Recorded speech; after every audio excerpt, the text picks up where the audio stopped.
Hey, are you a business owner, entrepreneur, or professional? If so, we want you to apply to be a featured guest on our show. My name is Adam Torres, and I host the Mission Matters series of podcasts. I've recorded over 3,000 episodes, and we are just getting started. How do you know if you'd be a good guest to be on the show? Well, only one way to find out, and that's to apply, but I'm going to let you in on a little secret. We want guests that have a story to tell, guests with a brand, a product, or a service that can benefit my audience of listeners. If this sounds like you, go to missionmatters.com and click on Be Our Guest to Apply. I'd love to talk to you and get to know more about your story. Again, head on over to missionmatters.com and click on Be Our Guest to Apply. All right, now let's get into the show. Hey, I'd like to welcome you to another episode of the Mission Matters Business Podcast, your source for all things business. My name is Adam Torres. You can follow me on Instagram at AskAdamTorres. Keep up with my book releases, book tour schedule, signings, all that other good stuff. Always love to connect with you there. And as always, if you'd like to apply to become a co-author of one of my upcoming books, just head on over to the website, missionmatters.com, and click on Become an Author to Apply. All right, so today I have Jennifer Simpson on the line, and she's CEO over at Integrated Work. Jennifer, welcome to the show. Thanks, Adam. It's great to be here. All right, so excited about today's topic. So moving from surviving to thriving by tuning your leadership instrument. So excited to get into that, and maybe just to get us kicked off, let's talk a little bit more about the idea of what that means, to tune your leadership instrument. I mean, what exactly does that mean, and kind of how do leaders think about focusing on tuning that instrument, I guess, in the midst of their busy lives and everything else they have going on? Yeah, absolutely. I think the first thing is just recognizing that who we are as leaders and how we show up is more important than anything we know, any set of experiences that we've had. And so over the last probably 10 years, I've really been on both a personal journey and working with leaders to really identify some practices that can help people connect and tap in. So everyone's heard the idea of beginning with breath, and I think that even though we know that, it's important to remind ourselves that just taking that beat and getting reconnected inside ourselves can be really effective. But I've also turned breath into a little bit of a mantra. So being, reflection, exercise, aspiration, time, and heart. And so I've got a little mantra that I go through to think about how I'm being, how I'm showing up versus what I'm doing, making space for reflection, whether that's meditating or journaling or talking to a friend or a colleague, figuring out how to integrate exercise into your routine, even for small moments. I've taken to putting my AirPods in and just going for a walk on call sometimes so that I can get out of my chair and get moving. And then aspiration is really about getting clear on what you're for and really being able to steer true to that North Star when the winds are kind of buffeting you from all directions. And then finally, I think looking at our calendars and getting really clear on how we're spending our time and noticing what things on the calendar energize us versus depleting us.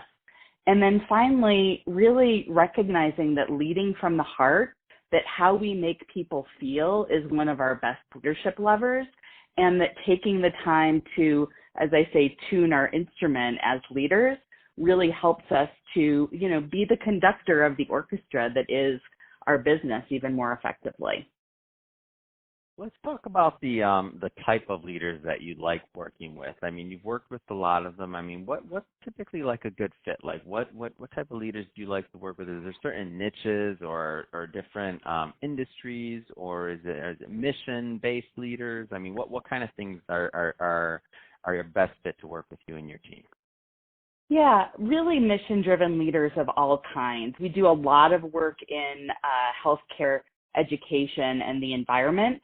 But mostly that's because those are sectors where people are really focused on making an impact, not only within the walls of their organization, but on systems and larger challenges that can't just be solved with one leader or one new product rollout. We do a lot of work in the space between organizations, helping people with similar roles or who are working on similar challenges come together to develop solutions that they couldn't come up with all on their own.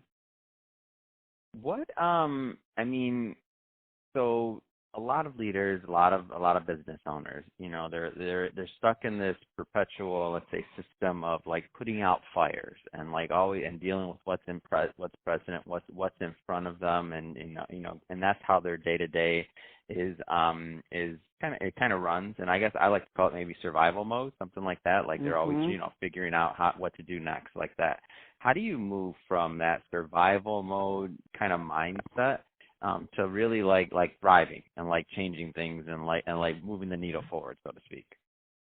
Absolutely. I think that we often use this idea of being in firefighting mode to talk about this feeling of frenzy or running around trying to deal with these hot spots that seem to crop up all over the place. But a number of years ago, someone made a comment to me that really stuck, that if you ever observe actual firefighters fighting actual Hmm. fires, no one just pulls up in the truck and runs into the building, right? I never Like, thought about that, Jennifer. You're totally right.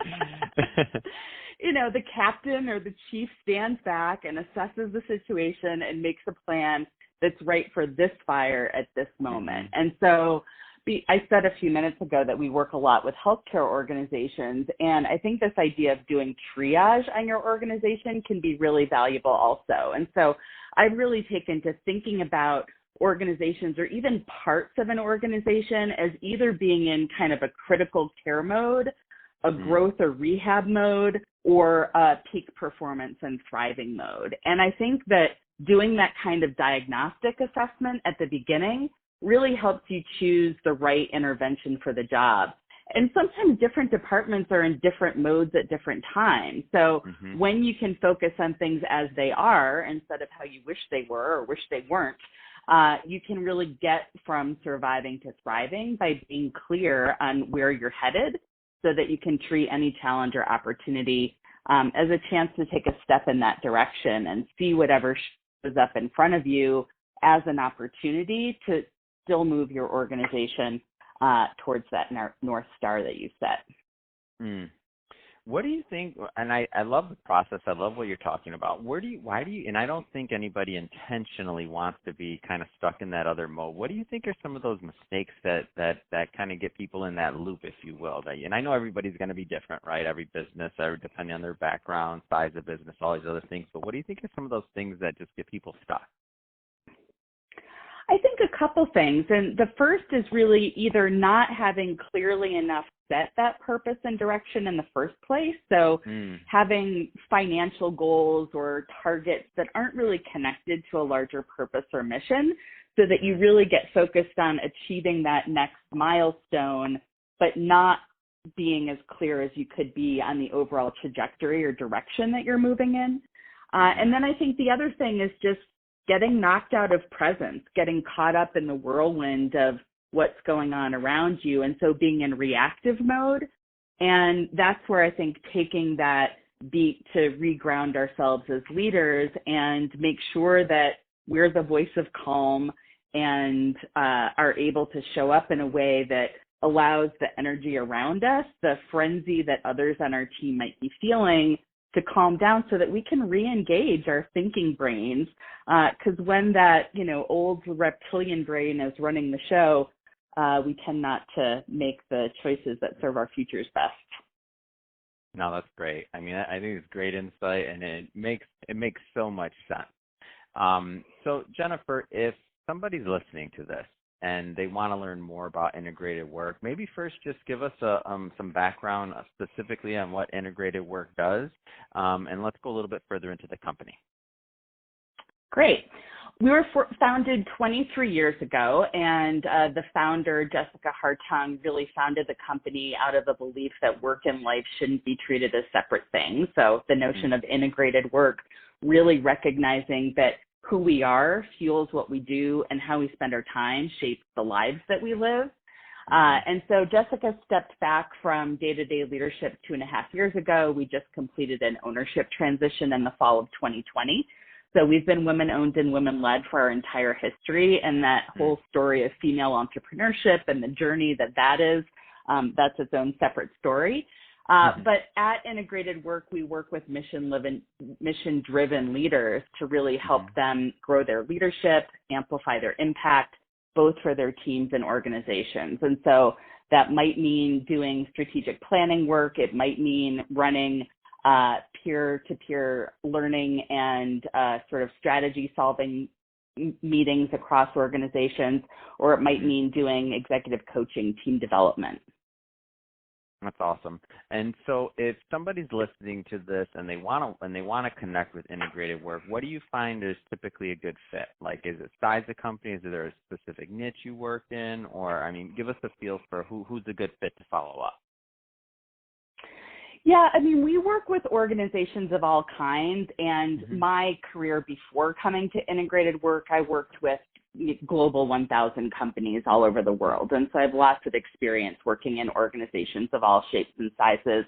At Integrated Work, we do a lot of work in large mission-driven, both not-for-profit and for-profit organizations.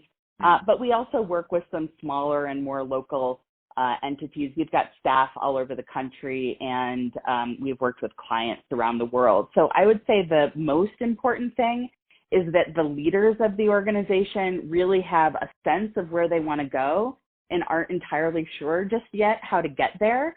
If that's the situation that a leader finds themselves in, we're always happy to have a conversation with them. Fantastic. And what's the best way for somebody to connect?